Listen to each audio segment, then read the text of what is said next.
जैन साहब, स्वागत है आपका, बताएं सर। बिल्कुल बिल्कुल, thank you very much Bansal ji, first of all thank you Anil ji, good morning one second. और बंसल जी ओएफएसएस दिया था, और अनिल जी जिस दिन मैंने दिया था तो अनिल जी ने मुझे मतलब बहुत राइटली मेंटोर किया था कि बोले जैन साहब अभी ये उस समय पे स्मॉल कैप मिड कैप और आपको जेम्स के लिए जाना जाता है, ओएफएस दिया आपने, बहुत बढ़िया है, बहुत बढ़िया बात है। 3,000 का स्टॉक है और इतनी बड़ी मार्केट कैप वाली है, अच्छा चलेगा भी ये स्टॉक आने वाले उस ये बात है। मतलब मैं जब नया नया जेम्स शुरू किया था जुलाई 2020 में, और उसके कुछ ही दिनों में दिया था, ये एग्जैक्ट डेट अगस्त के महीने की है, तो बहुत अच्छा चला था उसके बाद। बट एज अ मेंटोर फिर मैंने उसके बाद और मेरी रिसर्च को शुरू किया बंसल जी, और अलग अलग टाइप के स्टॉक्स लाना शुरू किया। बट यस ओएफएसएस मैंने भी 3,032 में, और अनिल जी ने भी उन लेवल्स पे दिया हुआ है। बाद में अभी रिसेंटली जब दिया उसके बाद तो मैजिक हो ही गया था।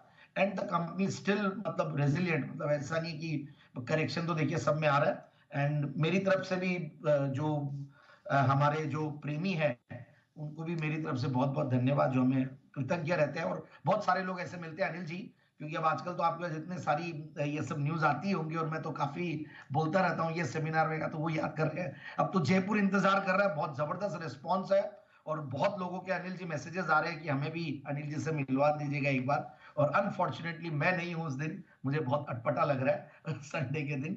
बट एनीवेज आज एक जेम स्टॉक जो लाया हूं मैं, वो है इंडीजीन लिमिटेड।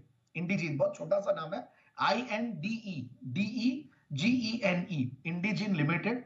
देखिए ये कंपनी नया आईपीओ लाई थी मई 8 तारीख 2024 को आईपीओ खुला था, और बेहतरीन रिस्पॉन्स मिला था। इंडीजीन का एक बार मैं पहले टारगेट देता हूं, 590 610 के टारगेट, और हाईज स्टॉक ने 737 के बनाए हुए हैं। और कंपनी को रिस्पांस बहुत बेहतरीन मिला था, इनफैक्ट 70 टाइम्स ओवर सब्सक्राइब हुआ था, और सभी की सब्सक्राइब की राय थी, हमारी भी थी।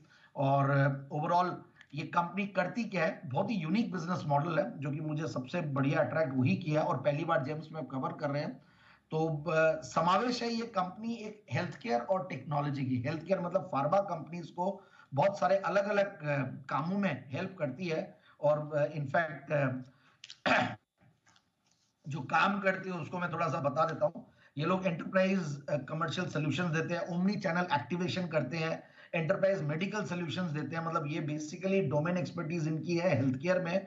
और ये कंपनीज को मतलब एनेबल करती है, भले वो मार्केटिंग के लिए हो, क्लिनिकल सॉल्यूशंस के लिए हो, कंसल्टेंसी सर्विसेज देती है, डिजिटल कैंपेन कंटेंट और ये सब भी मुहैया करवाती है, रेगुलेटरी अफेयर्स में भी हेल्प करती है। सो बेसिकली एक फार्मा कंपनी को जितनी भी अलग अलग टाइप की सर्विसेज चाहिए, जो उनकी जो सपोर्टिंग सर्विसेज है, जो मैनेजमेंट सर्विसेज है, उनमें ये कंपनी बहुत बढ़िया काम कर रही है। और काफी सारे इनके डिजिटल प्लेटफॉर्म्स भी है, अच्छा खासा इनका ज्योग्राफिकल प्रेजेंस भी है, मतलब अलग अलग कंट्रीज में, और करीब 75 करीब बड़ी फार्मा कंपनीज को ये कंपनी कैटर करती है। So which is again a very robust business model. जो 68 था, इस कॉल में मैंने देखा तो 75 तक पहुंचा है। अच्छे खासे इनके रिन्यूअल्स भी होते हैं क्लाइंट्स के, अच्छी डील्स भी आई है, नए 5 डील्स इनके पास आई है पिछले उसमें, जो अभी लेटेस्ट कॉल नोट्स में है। और कंपनी का सबसे बढ़िया बात है कि आगे भी ये लोग अपने इंडस्ट्री में जो भी चेंजेस है उसको लिवरेज करने में पूरे सक्षम है। और इबिटा मार्जिन भी बढ़ के आए, क्वार्टरली रिजल्ट्स। और अब फंडामेंटल्स में मैं आता हूं एक बार, तो 30% का रिटर्न ऑन कैपिटल एम्प्लॉयड, 27% का रिटर्न ऑन इक्विटी, अगेन 39% का 39% की सेल्स की क्या कर रही है पिछले 3 साल में, प्रॉफिट की क्या कर 32%, विच इज अगेन लवली। और क्वार्टरली रिजल्ट भी बहुत बेहतरीन आए, 100 करोड़ के ऊपर पहली बार कंपनी पैट कमाई है, और अच्छा खासा मार्जिन कमाने वाली कंपनी है। तो 95 करोड़ के पैट के सामने, सॉरी 99 करोड़ के पैट के सामने 110 करोड़ का पैट है दिसंबर 2023 से दिसंबर 2024। So this is the kind of growth. और कंपनी की टॉप लाइन भी टीटीएम बेसिस पे हाईएस्ट एवर टीटीएम है, हाईएस्ट एवर टीटीएम बेसिस पे बॉटम लाइन है। एंड एफआईआईज डीआईज भी ठीक ठाक होल्ड करते हैं इसमें, इनफैक्ट उनके भी 8-9% के लगभग होल्डिंग है, और कुछ अच्छे पेडिग्री वाले एफआईआईज डीआईज भी इसमें है निवेशित। और कंपनी का भी IIS Indian institute of sciences उनके साथ भी टाई अप हुआ है। बहुत सारा कुछ कहने को है, बट ओवरऑल मुझे लगता है कि स्टॉक में अगेन गिरावट में ही लेना है, गिरावट नहीं तो स्टैगर्ड वे में बाइंग करनी है। अभी भी टेक्निकली ठीक लगता है, फंडामेंटली बढ़िया लगता है, बट मार्केट्स का माहौल खराब रहता है, तो समय लगता है। तो टाइम वाइज करेक्शन भी कई बार स्टॉक्स में हमें देखने को मिलेगा। तो मुझे लगता है कि धीरे धीरे गिरावट में और खरीदे, एक्यूमुलेट करें, तो स्टैगर्ड वे में बाइंग करें। जो भी हम जेम्स में स्टॉक्स दे रहे हैं, रिसर्च करके लाते हैं, बहुत बढ़िया स्टॉक्स होते हैं, लॉन्ग टर्म में वापस से भाव आएंगे, ऐसा कुछ भी नहीं है। बट आपको धीरे धीरे तसल्ली और पेशेंस के साथ लेना है और समय देना पड़ेगा। और लिवरेज बाइंग मत कीजिएगा, कोई एमटीएफ में बाइंग मत कीजिएगा प्लीज, ये मेरा विशेष निवेदन है। चलिए, हड़बड़ाइए मत और यहाँ पर धीमे